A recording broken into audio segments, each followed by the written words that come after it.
Thank you, Mr. Chairman. I want to start just with a couple quick yes/no answers. And you can tell from my opening statement where I'm going with this. So do you commit to providing responses to the EPW committee in a timely manner? Yes. Thank you very much. Do you agree with the following statement made by Administrator Regan?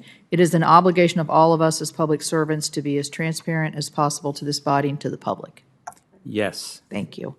And I appreciate that. So I'm going to go back to a couple letters that I wrote you recently in 2021. I was asking about the oversight on the renewable fuel standards. I wrote in March, in August, and again in October. I sent 3 separate letters.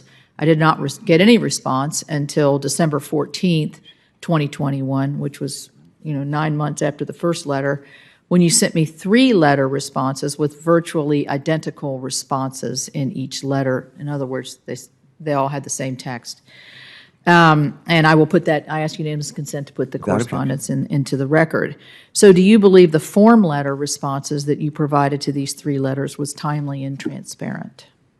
I'd have to go back, Senator. To answer your question in a meaningful way, I would like to go back to the letters you sent and refresh my recollection on the letters that we sent back to you. I can assure you that I completely agree with you that transparency and clarity is essential to the role of the Office of Air and Radiation. And I would be happy to respond further after I get a look at the letters.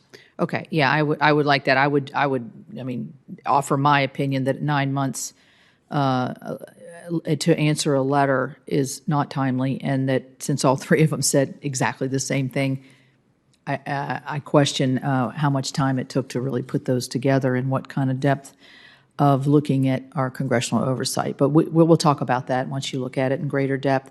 So I want to talk to you about the Clean Power Plan. During your time in the Obama administration, you helped to write the Clean Power Plan, correct? Correct. Correct. In a 2019 op-ed, you wrote with Gina McCarthy and Janet McCabe that you called the Clean Power Plan a success. You advocated for using the Clean Air Act to shift electricity generation between different types of energy. You also stated in 2020 that the answer to the question, what's the best system of emission reduction, was, quote, the common sense answer is just move generation. So I would ask you, what is the legal authority that gives EPA the ability to require generation shifting that you're calling for? Our belief at the time was that Section 111 provided us the legal authority to do that. To call for generation shifting, or to call for lower emissions? To call for lower emissions. But not generation shifting? I have to be careful in answering the question right now, Senator Capito, because as you know, that question is before the Supreme Court in, West Virginia versus EPA. And I think we're going to get the answer soon as to what the legal authority is. I don't want to say something that would complicate the government's position before the Supreme Court. Okay. Isn't it clear that the best system of emission reduction applies at an individual stationary source? In other words, it is constrained by what an individual power plant can do within its fence line. That's exactly the question in before the Supreme Court, and I think I would be doing a disservice to the government if I tried to answer the question answer your question while this issue is pending. Okay, let me ask you a further question on that, and I think we talked about this in my office. Do you have Plan B already created in your office to react to what the potential of a Supreme Court decision might be? We have identified different options for responding, depending on what the Supreme Court tells us the nature and contours of our authority are. We do 2 really important things. I think you would recognize as I describe them. We analyze options, trying to apply up-to-date data, and we engage in extensive outreach, not just with the utility sector, but with states, with our co-regulators, with utility regulators, with the system operators, and with frontline communities. That represents an enormous ingredient whenever we do a major rulemaking, particularly in the power sector. And that's what we've been doing. Thank you. Mr. Goffman, based on your calendars, you were meeting with Climate Czar Gina McCarthy and Deputy Administrator McCabe without Administrator Regan present before he was confirmed. In one of those meetings early in the administration on February the 4th, 2021, you met with Ms. McCarthy about the power plant or EGU strategy, and you had a PowerPoint document that was attached to your calendar. Would you be able to commit that we could see that document?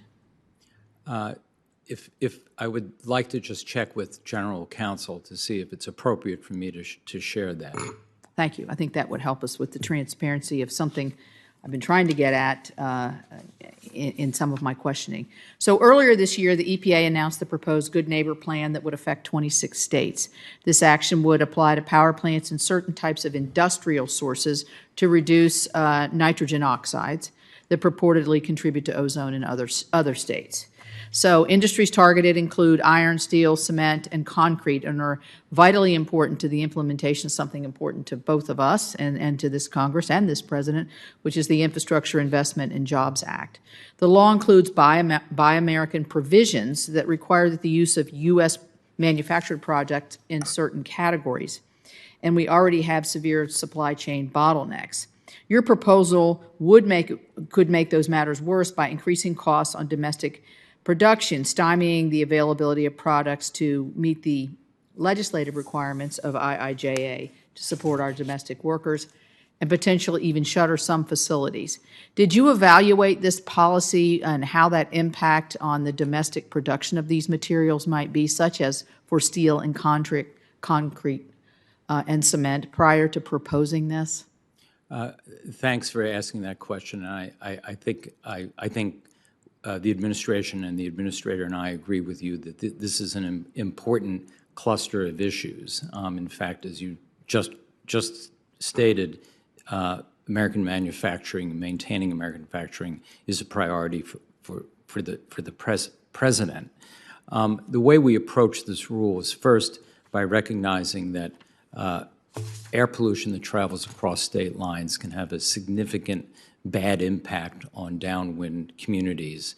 And the courts have been clear repeatedly that we have an obligation to prevent that from happening. What we propose to require in that rule, Senator Capito, is technologies and measures that are already in widespread use in a variety of industrial sources and in the power sector. So that in many ways, what we're asking some of the covered sources to do is simply operate on a level playing field with what already operating sources across the country have installed by way of pollution control technology and are continuing to operate. So I guess the question was, have you considered what impacts it would have on the creation of a lot of the infrastructure packages with the Buy America provisions? Did you look at that specific aspect of that in terms of whether they could continue production in the magnitude of which this bill gives us a once-in-a-lifetime chance to do? I would prefer to get back to you on that specific question because I just don't know off the top of my head the extent to which we looked at that specific question and how we framed it to ourselves.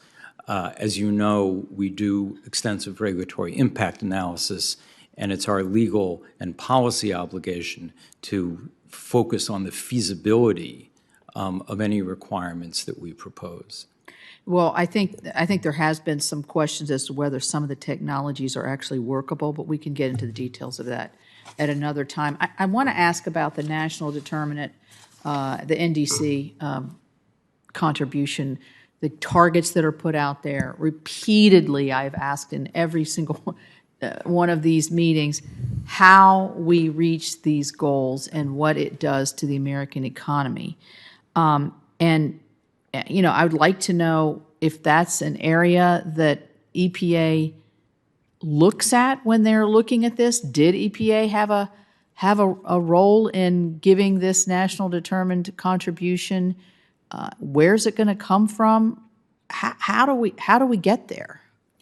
The Environmental Protection Agency was asked to provide data to the White House Climate Policy Office, which, as you know, was the lead office responsible for developing the nationally determined commitment and the analysis supporting it.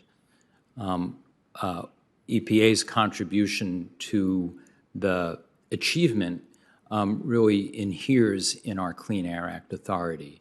And as you know, we apply that authority action by action, standard setting by standard setting for air pollution and greenhouse gases, going sector by sector. Well, one of the frustrations, and then I'll wrap up here, and I appreciate your testimony today, is we have asked for that data from the EPA as what part they played in taking this to the White House. We're not satisfied we've gotten all of the data. We're still asking for a deeper explanation of that data so that we have an apples-to-apples comparison. And any help that you could give us on that as we move forward would be much appreciated. Thank you. Senator Capito, my understanding is that we've produced everything that you've requested, but I requested an additional meeting of explanation from EPA. I'm not sure. Yes, we haven't had that yet. The administrator said it would come forward, so if you could help us with that, we'd appreciate it. Where we can get your staff and our staff together so we understand what this data is. Thank you. Will